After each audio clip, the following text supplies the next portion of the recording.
Would you please speak further on time, measure, and space?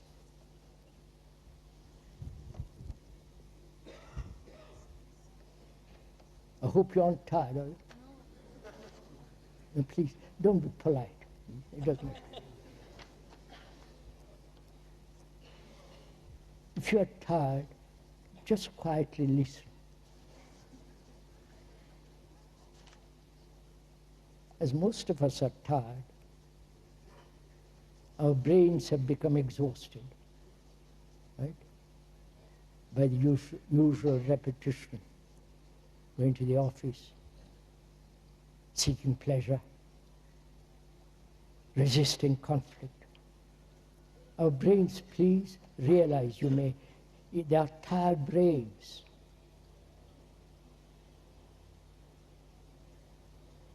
If they weren't tired, you wouldn't be here. I wouldn't be here either. But we are tired human beings because we are frightened. There is terror. There is danger in the streets. Financial uncertainty. War, atom bomb. We are really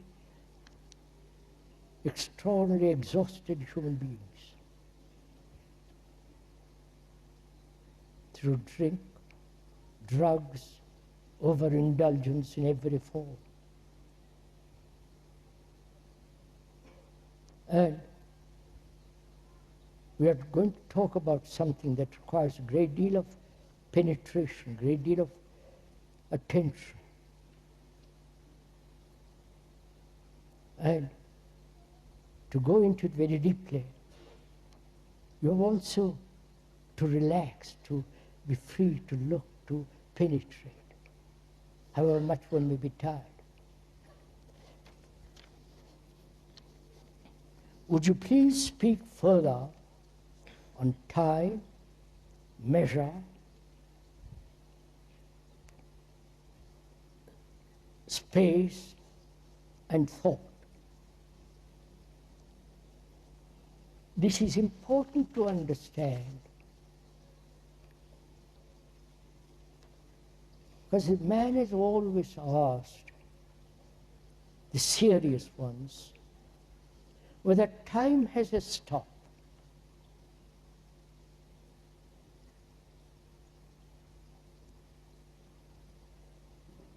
Whether man can ever be free from the limited, from the limited space he lives in. Not only physically, the physical space is becoming narrower and narrower because of overpopulation. Cities, we seem to live in flats, drawers that you pull out and pull back. You understand? Push back. Space physically is becoming very small. And perhaps that's one of the reasons why there is violence in the world.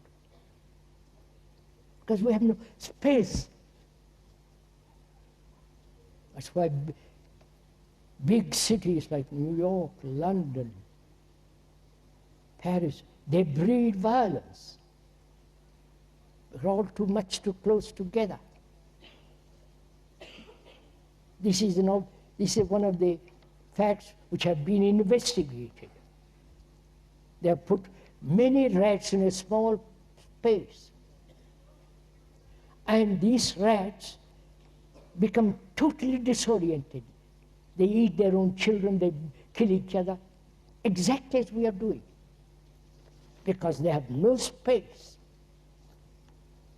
physical. So this is a question that one must go into very, very seriously if you are interested.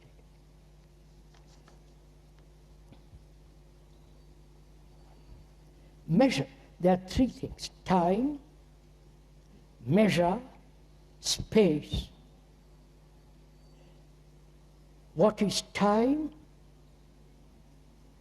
what is space, what is measure. We are going to inquire into that. Time, measure, space.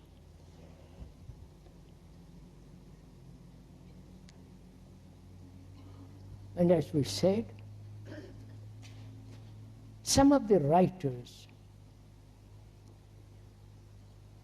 have asked this question, whether time has a stop.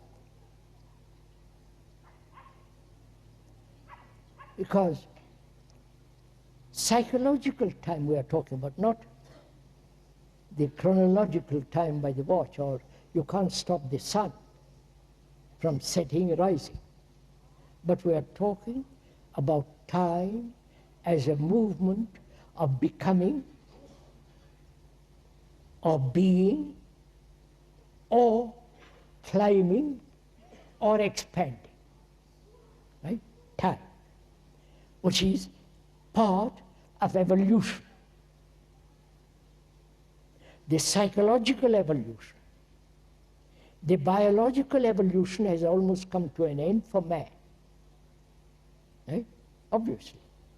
He is not going to develop a fourth arm or third arm or something or other. So, we are talking about psychological time, the time as hope,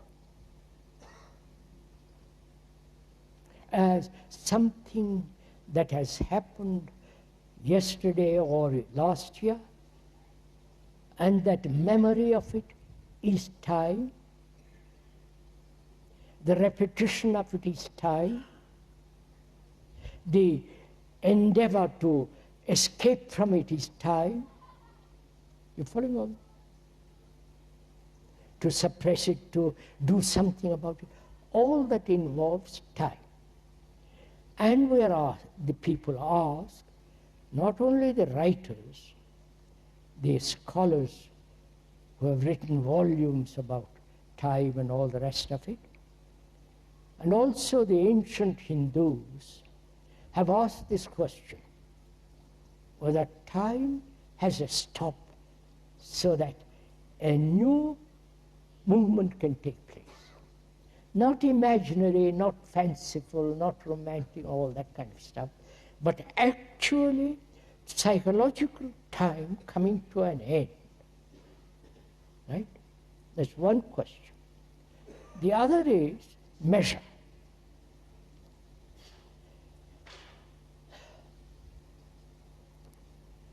The whole technological world is based on measurement. If you had no measurement, there would be no technology. Right? Measurement, according to a ruler, or measurement by thought, and so on. Measurement. This measurement has become necessary to build an airplane, even to have this tech. And this measurement has been handed down to the Western world through the Greeks. I'm not a Greek scholar, but you can observe this. It's been the Greeks that were concerned, the ancient Greeks, were concerned with measurement. They were the originator of mathematics, so on, part of mathematics, and so on. So, Western world has inherited measurement. Measurement not only technologically, measurement comparing one painter against another painter, one poet against another poet, one sculptor, Mr. Moore, against the other, right? Measurement. And also in ourselves there is measurement. I am not as good as I should be. The better, the more. Right? Psychologically as well as physically. More money, more power, more fun, all that. If I have more money, more power, I have more fun. That's part of measurement. And we are always comparing, psychologically. There is the great teacher, and I'm not. I compare myself, and eventually I'm going to get where he is. And also, space. Psychologically, as well as physically, we have very, very little space. Especially if you observe this, when you go into crowded towns, cities, and in overpopulated countries like India, enormous crowds. You have no concept of it. And naturally, they live in narrow streets, live in small houses physically. You know, naturally, there's always a battle going on for space, physical space. For God's sake, move over into that corner. Don't crowd me. And also psychologically, that is, in consciousness, we have very little space. It's crowded. Right? It's crowded with our knowledge, crowded with our fears, anxieties, despair, depressions, seeking happiness, seeking illumination, seeking the powers of Kundalini. Follow? Occupied. Wanting more. Better understanding, greater power. I'll fast. I'll have more energy fasting. Physically, it is, you follow? Always occupied. And therefore, there's very little space. If you observe, your consciousness is filled. And therefore, there is no space. And then, realizing no space, you begin to inquire into the space of the universe. Astrophysicists are doing this. That extraordinary world of cosmos, which is essentially order. Cosmos in Greek means order. The scientist whose brain is limited because of his knowledge, because of his conditioning with his relationship with another, his drink, his desire for more power, more money, more status, more publicity, you follow? And that little brain is inquiring into something immeasurable and translating what they see through telescopes into mathematical problems.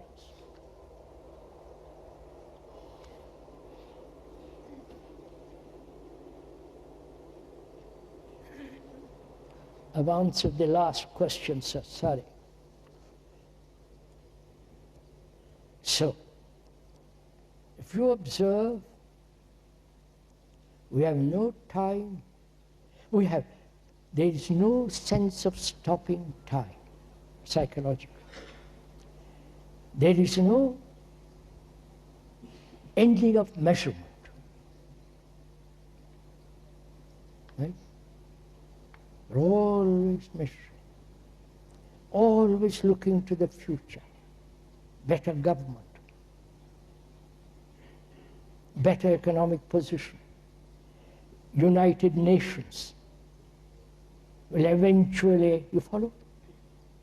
The very idea, United Nations, think of this. Tribalism uniting, how can they? Don't give me so. So, knowing all this,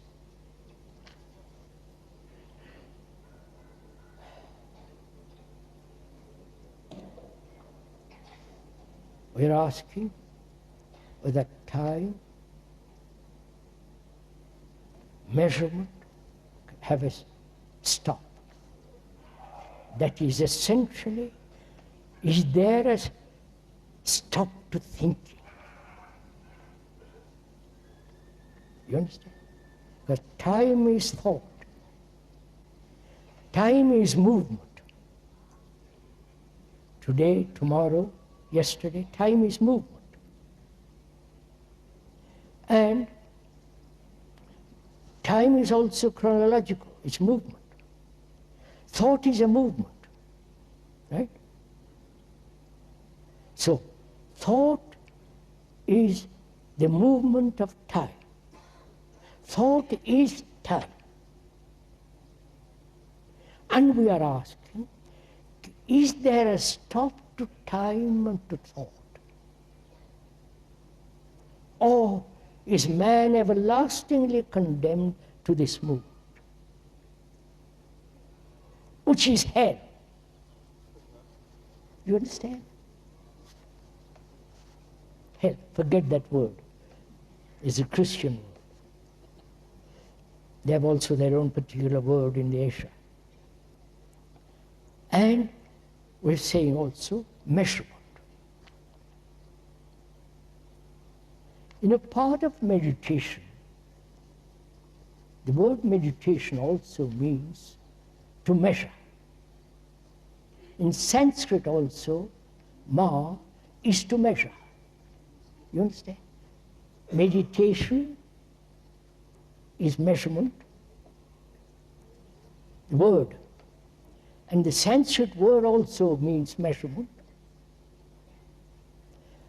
And we are conditioned to measurement. Measurement is I am, I shall be. The ideal and the pursuit of the ideal. How near, closely I am approaching the ideal. I am violent and I must not be violent, which is a measurement. So measurement, psychologically as well as physically, is a movement of time thought. Right? And space. As our brain's mind consciousness is crowded, there is not a spot which is not covered. I don't know if you have noticed it. You may think that there is a space that's not covered, but when you think that it's not covered, that very thought is covered. You understand? Are you following this? When I think there is in me a field or a state which is immeasurable, which has immense space, which has no time. When I think about it, it is the product or the invention of thought, right? Therefore, it's part of thinking, part of measurement. Therefore, the concept of super ego is still part of that thought. So, this is our problem.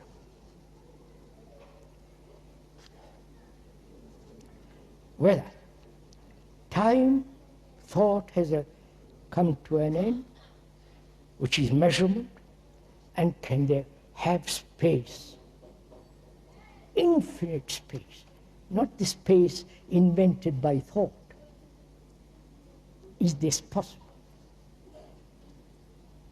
It is possible only when you see the truth or the falseness of measurement, psychologically, imitating, conforming, all that. When you see the absurdity, the unintelligent way we live, and see where thought, which is time, is necessary to learn a language, and psychologically it has no place. When you see the truth of it, right? Then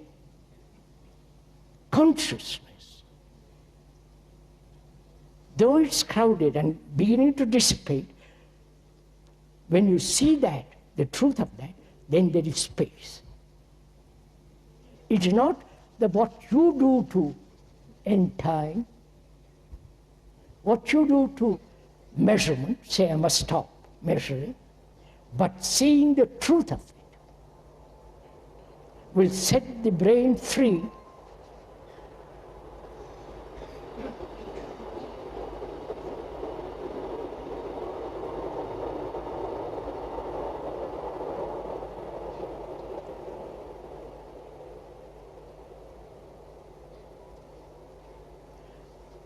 will bring freedom to the brain.